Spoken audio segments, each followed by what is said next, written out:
Hi అండి. ఇది బలిచక్రవర్తిని వామన రూపంలో శ్రీ మహావిష్ణువు 3 అడుగులు కోరినప్పుడు ఆయన ఎంతో ఆశ్చర్యపోయాడు.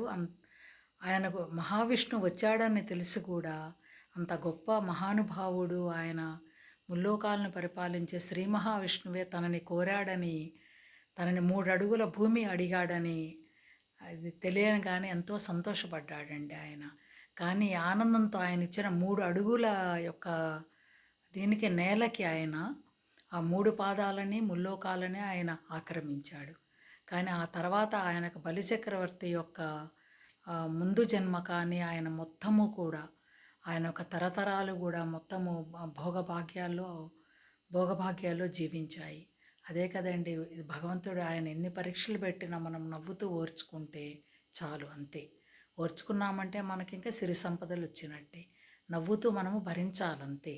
భరించడం అంటే అవన్నీ కూడా మనము చేసుకున్న కర్మల్ని బట్టే వస్తాయి.